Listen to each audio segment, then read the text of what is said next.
Arena Politik. Setiap Kamis pukul 9 malam. Hanya di Sindo News.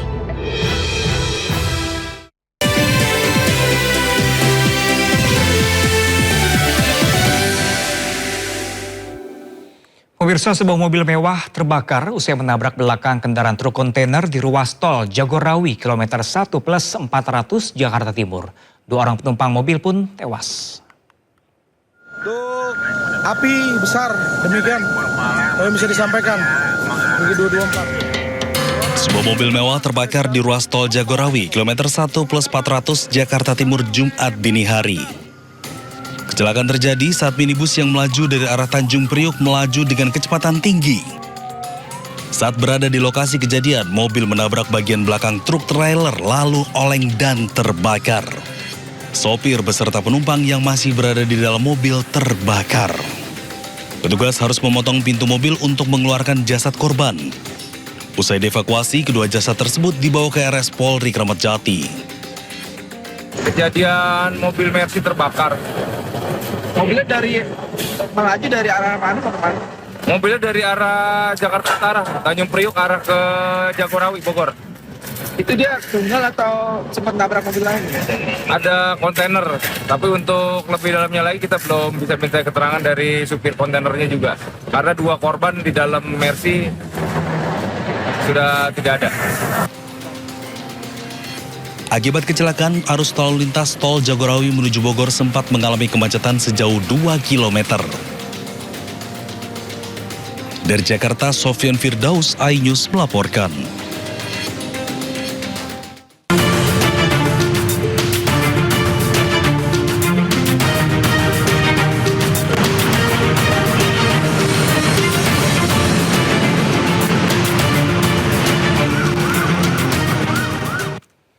Ya pemirsa, selanjutnya kami akan mengajak Anda mengetahui pantauan lalu lintas hari ini di sejumlah wilayah melalui pantauan CCTV Korlantas Polri.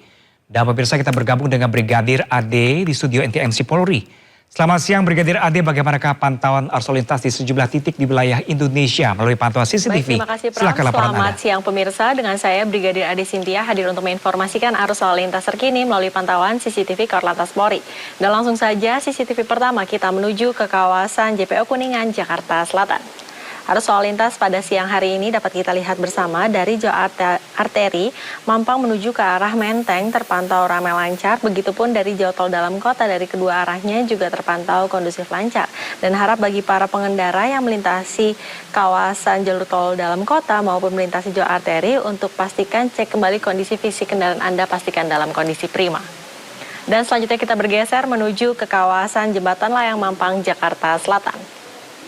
Arus lalu lintas dari arah jalur flyover Tendean menuju ke arah Pancoran terpantau ramai lancar.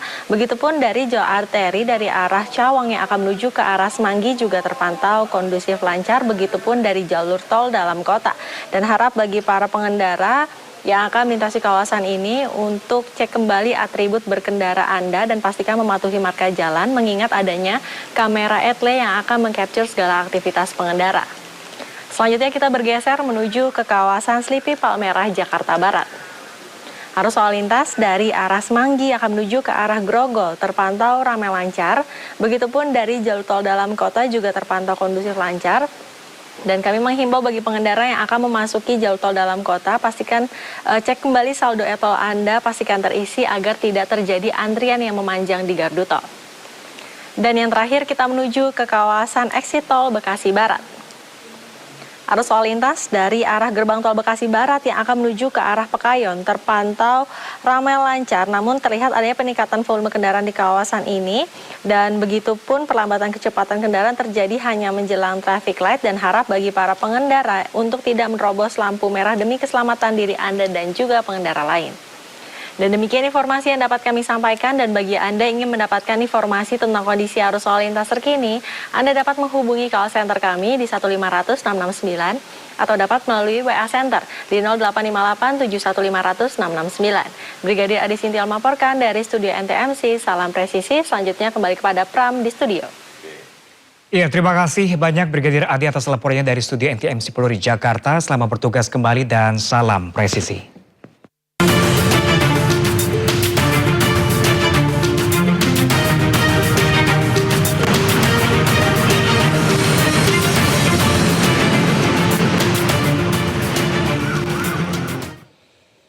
Masih dalam rangka perayaan HUT kemerdekaan pemirsa, anak-anak sekolah antusias mengunjungi Gebiar Merdeka Nusantara di Bekasi, Jawa Barat.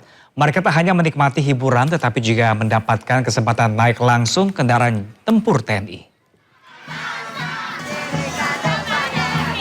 Gebiar Merdeka Nusantara berlangsung 21 hingga 25 Agustus 2026 dengan berbagai kegiatan untuk masyarakat. Panzer Anoa menjadi salah satu daya tarik sekaligus sarana bagi anak-anak dan generasi muda untuk mengenal alutsista TNI lebih dekat. Antusiasme pengunjung terlihat saat mereka bergantian menaiki Panzer Anoa. Bagi sebagian anak-anak, pengalaman ini menjadi kesempatan untuk melihat lebih dekat kendaraan yang selama ini hanya mereka kenal dari berita atau televisi.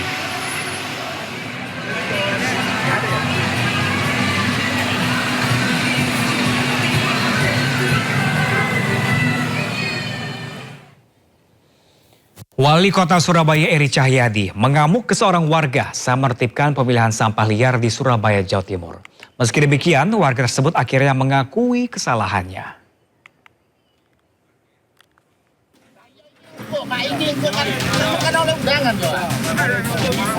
Wali Kota Surabaya Eri Cahyadi cekcok dengan seorang warga saat menertibkan pemilahan sampah liar di kawasan Keputih, Surabaya, Jawa Timur.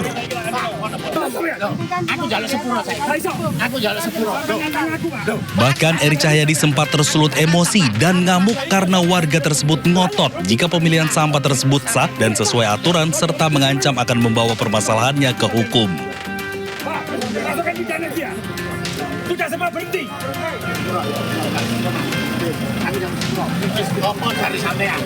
Meski demikian, warga tersebut akhirnya mengakui kesalahannya dan bersedia membersihkan serta menghentikan pemilahan sampah liar miliknya. Sampah yang menimbulkan masalah, maka tidak bisa, harus ditarik. Dan di situ akhirnya mengatakan ini tanah. Setelah saya sampaikan, ini terkait pidana kalau sampah. Ternyata dia mengatakan bahwa saya selesaikan dalam 1 hari selesai. Wah, ya saya mohon maaf, namanya manusia ya langsung saya bilang, wah kalau begitu selesaikan, kalau tidak saya masukkan penjara. Penertiban pemilahan sampah liar ini berawal dari laporan warga yang menyebut adanya pencemaran bau maupun udara akibat aktivitas tersebut.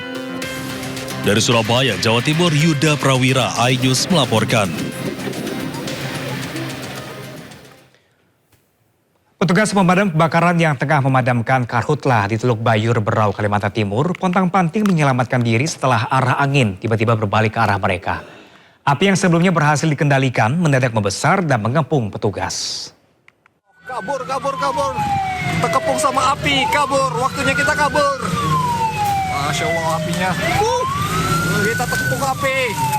Detik-detik mencekam ini direkam oleh salah satu petugas damkar yang berupaya melarikan diri dari kobaran api. Wah, ini sangat bahaya sekali. Kabur. Aloh, kabur.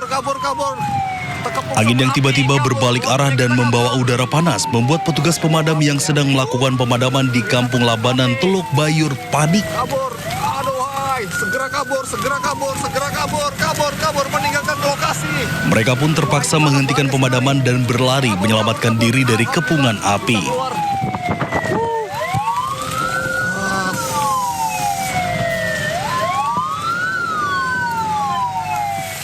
Hingga hari ke-21, kebakaran hutan dan lahan di sejumlah wilayah Kabupaten Berau masih terus berlangsung.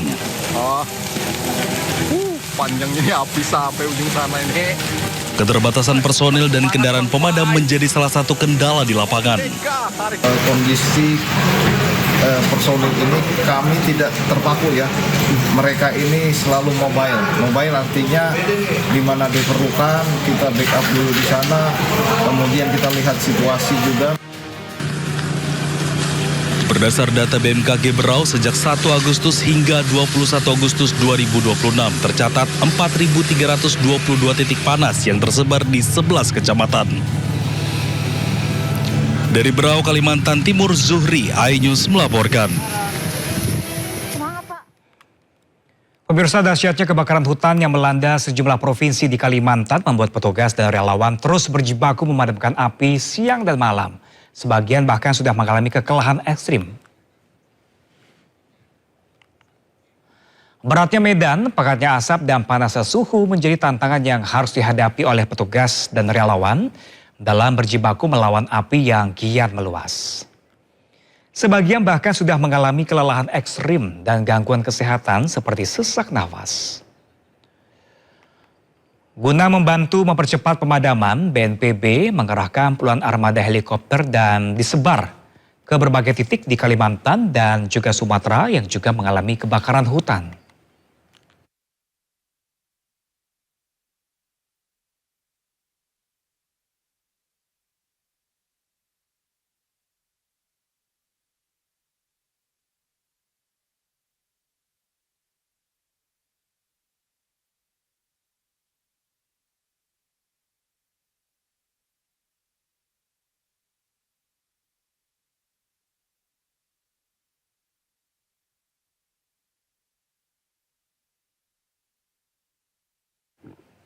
Nah pemirsa, usai sudah Sindo Siang hari ini, jangan lupa Anda bisa mendapatkan informasi terkini dan terbaru di kanal YouTube Sindo News dan melalui portal yang menghadirkan berita daerah, nasional dan internasional di sindonews.com. Saya Pram Senja beserta kerabat kerja yang bertugas undur diri, terima kasih dan sampai jumpa.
Halo netizen, jika kalian sedang berkunjung ke pedesaan, pastinya ingin melihat kebudayaan dan kehidupan masyarakat setempat yang tidak terkikis zaman modern kan? Minimnya polusi, persawahan, pepohonan, dan tempat yang bersih menjadi alasan mengapa banyak orang nyaman berada di pedesaan. Tahukah netizen, ternyata ada loh desa yang dinobatkan sebagai desa terbersih di dunia. Penasaran kan kira-kira apa saja dan di mana saja? Yuk simak informasinya dalam tayangan berikut ini. Desa terbersih di dunia yang pertama adalah Desa Gieshoorn yang terletak di Overijssel, Belanda. Pada mulanya, desa ini tidak diketahui keberadaannya karena dibangun dan dihuni oleh sekelompok buronan dari Laut Mediterania. Namun, seiring perkembangan desa dan juga alamnya yang terawat dengan baik, perlahan-lahan mulai dikenal oleh masyarakat dunia karena pemandangannya yang mengagumkan. Selain itu, desa ini juga menjadi tenar karena tampil dalam sebuah film yang berjudul Van Ver karya Bert Hanstra. Uniknya lagi, desa Gieshoorn ini dikelilingi oleh sungai yang panjangnya mencapai 4 km, jadi kendaraan yang digunakan hanyalah perahu kecil, tidak ada mobil, dan tidak ada motor. Jika sedang berkunjung dan ingin mengelilingi desa ini, kalian juga bisa loh menyewa perahu yang tersedia di sana dengan harga sekitar €20 atau Rp320.000. Kalian sudah dapat menikmati pemandangan desa yang indah nan asri. Desa terbersih selanjutnya adalah Holstedt di Austria yang terletak di antara Danau Holstedt dan Pegunungan Dastein. Desa ini menjadi sejarah sebagai desa tambang garam tertua di dunia, memiliki museum berusia 7.000 tahun dan bebas dari kendaraan bermotor. Pemandangan pegunungan Alpen yang sangat indah ditambah dengan jajaran rumah tradisional yang terletak di tepi danau membuat desa ini bagaikan negeri dongeng. Tidak hanya itu saja netizen, karena keindahannya, Holstedt juga telah tercatat ke dalam daftar situs warisan dunia UNESCO sejak tahun 1997. Jika sedang berkunjung ke sana, selain dapat menikmati pemandangannya yang indah, kalian juga bisa melakukan berbagai kegiatan seru seperti diving hingga naik perahu di danau. Selanjutnya Desa Alberobello di Italia. Pemukiman tenang dengan deretan rumah imut berwarna putih menjadi pemandangan utama di desa ini. Uniknya, rumah-rumah itu dibangun dari susunan batu kapur tanpa memakai semen. berbentuk rumah kerucut atau yang dikenal dengan trulo. Karena keunikan dan keindahannya, Desa Alberobello ditetapkan sebagai situs warisan dunia oleh UNESCO dan menjadi destinasi yang ramai dikunjungi oleh wisatawan. Namun, agar tidak mengganggu warga setempat, desa ini pun dibagi menjadi 2 bagian, yaitu kawasan Rione-Monti dan Ayapicola.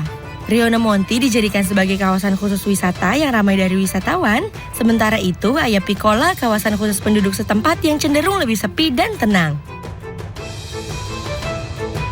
Tidak hanya di luar negeri saja, di Indonesia pun ada loh desa terbersih di dunia, yaitu Desa Penglipuran, Kabupaten Bangli di Bali Timur.